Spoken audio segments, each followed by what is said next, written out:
Good morning everyone. तो आपने देखा होगा मैंने कल एक वीडियो स्टार्ट किया है जिसमें मैं ट्रायंगल के बारे में पढ़ा रहा हूँ और कुछ इंपॉर्टेंट क्वेश्चन डिस्कस कर रहा हूँ। इस टाइप के क्वेश्चन जो ट्रिक से भी सॉल्व होते हैं और प्रॉपर तरीके से भी सॉल्व होते हैं और काफ़ी इंपॉर्टेंट क्वेश्चन भी हैं वो अपने ट्रायंगल चैप्टर के। तो उसी को आगे बढ़ाते हुए आज मैं फिर से कुछ नए क्वेश्चन लाए हैं। तो चलिए फिर स्टार्ट करते हैं। तो आज का क्वेश्चन जिस तरीके से देख पा रहे होंगे कि एक ट्रायंगल है एबीसी और सी को डी तक बढ़ाया आगे एक्सटेंड किया। और इस तरीके से मैं देख पा रहा हूँ कि ये जो बीपी है, बीपी जो है वो एंगल बाइसेक्टर है बी का, और सीपी जो है वो एंगल बाइसेक्टर है एक्सटीरियर एंगल जो सी है उसका। इसका मतलब अगर मैं मान लूँ तो ये आपका बी हो गया, ये बी हो गया, और इसको थोड़ी देर के लिए सी माने तो ये भी सी हो गया। यानी ये एक्सटीरियर का बाइसेक्टर है, ये इंटीरियर का बाइसेक्टर है। अब हमसे कहा जाता है कि एक्स की वैल्यू क्या होगी अगर ये 30 गिवन है।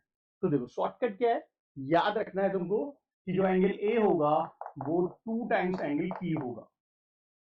तो इस तरीके का आंसर आएगा x इक्वल टू 2 इंटू 30।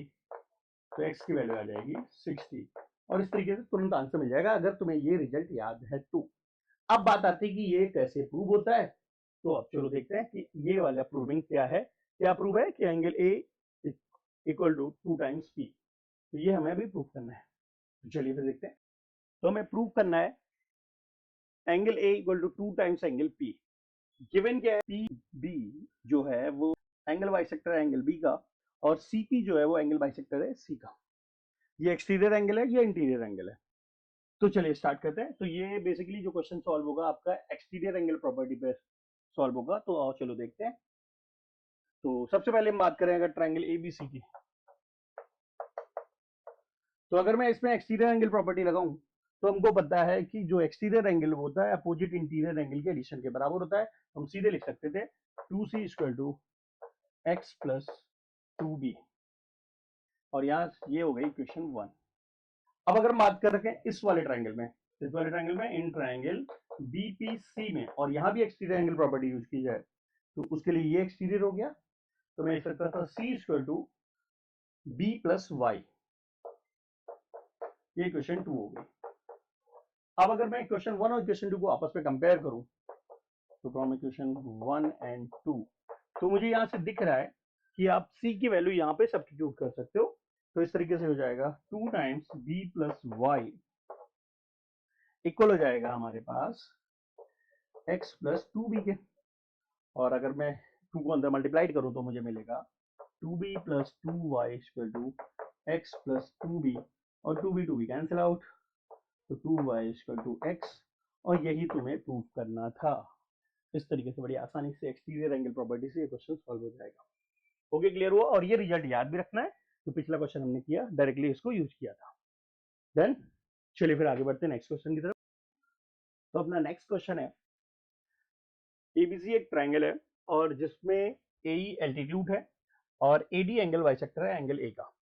तो हमें बताना है एक्स की वैल्यू क्या होगी अगर ये 50 है और ये 30 है। तो देखो एक शॉर्ट ट्रिक है और एक नॉर्मल तरीका। तो पहले तो शॉर्ट ट्रिक समझो। हमें डायरेक्टली याद रखना है कि जो एक्स होगा वो half angle B minus angle C होगा, जिससे आंसर आ जाएगा X equal to half 50 minus 30। तो X equal to half into 20, तो आंसर आएगा 10। तो अगर मुझे ये याद है तो तुरंत देखते ही आप आंसर बता पाओगे, तो वो तुम्हें रिजल्ट याद रखना है। अब बात करेंगे कि ये रिजल्ट क्यों है ऐसा, और इसको प्रूव करते हैं कि जो एल्टीट्यूड और एंगल बाइसेक्टर के बीच का एंगल है वो बेस एंगल के डिफरेंस का हाफ होता है। ये हमें भी प्रूव करना है। चलो फिर स्टार्ट करते हैं इसको भी। तो देखो जरा, तो जिस तरीके से क्वेश्चन ने मुझे बताया कि ये एल्टीट्यूड है और ये एंगल बाइसेक्टर है, यानी कि ए एल्टीट्यूड है और एडी एंगल बाइसेक्टर है, तो फिर आप समझते हैं ये भी एक्सटीरियर एंगल प्रॉपर्टी से ही सॉल्व होगा। तो ये हमें प्रूव करना है कि angle E A D equal है half of angle B minus angle C, angle B minus angle C. तो फिर ठीक है। तो सबसे पहले हम बात करें इस एंगल की। तो अगर मैं मान लेता हूं ये इतना पार्ट ए है और ये वाला भी ए है, क्योंकि एंगल बाइसेक्टर है, यानी कि पूरे एंगल ए को मैंने 2a से डिवाइड कर दिया। ये अज्यूम कर लिया कि जो एंगल ए है वो 2a है। तो इस तरीके से ये आएगा a माइनस एक्स, और ये a है तो ये वाला एंगल कितना आ जाएगा a प्लस एक्स। यहां तक बात क्लियर हो गई। क्योंकि पूरा अगर a है तो ये x से माइनस कर दो, ये a माइनस एक्स। अब बात करेंगे इस ट्रायंगल में और इस ट्रायंगल में। तो अगर हम बात करें in triangle A E B में और एक्सटीरियर एंगल की बात करें तो इसका एक्सटीरियर एंगल 90 है, क्योंकि ये 90 गिवन है तो ये भी 90 हो गया। तो 90 इक्वल आ जाएगा इंटीरियर एंगल यानी कि a माइनस एक्स प्लस ये वाला एंगल, इसको एंगल बी ही लिख लेते हैं। तो ये आ गया आपका इक्वेशन 1। अब बात करते हैं इस वाले ट्रायंगल में, यानी कि हम बात करेंगे इन ट्रायंगल AEC में। तो अगर यहां हम बात करें तो हम लिख सकते थे, फिर से देखो ये भी एक्सटीरियर एंगल हो गया, तो 90 इक्वल ये पूरा यानी कि a प्लस एक्स और ये आएगा एंगल C। ये इक्वेशन 2 हो गया। अब इक्वेशन 1 और इक्वेशन 2 को आपस में कंपेयर कर देते हैं, तो भाई साफ साफ दिख रहा है कि लेफ्ट पार्ट 90 है तो राइट भी आपस में इक्वल हो जाएंगे, तो राइट पार्ट आपस में इक्वल करते हैं। तो फ्रॉम इक्वेशन 1 एंड 2 तो मैं लिख सकता था a plus x plus angle C equal a minus x plus. तो इस तरीके से x को अगर मैं एक तरफ लाते हैं तो ये माइनस से इधर प्लस हो जाएगा, तो 2x इक्वल टू आ जाएगा और c उधर जाके माइनस हो जाएगा, 2x equal to minus b, तो 2x equal to b minus angle c हो जाएगा।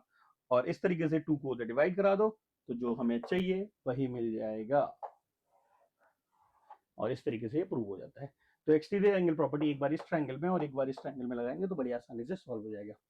तो क्लियर हुआ? तो आपने देखा कैसे अगर मुझे कुछ रिजल्ट याद है तो अपने ही क्वेश्चन को, ऑब्जेक्टिव क्वेश्चन खासकर आता है इस टाइप के क्वेश्चन, तो दोनों टाइप्स होता है, तो हमें हमेशा दोनों तरीके से तैयार रहना पड़ेगा कि अगर सब्जेक्टिव आता है तो कैसे करना है और ऑब्जेक्टिव आता है तो कैसे करना है।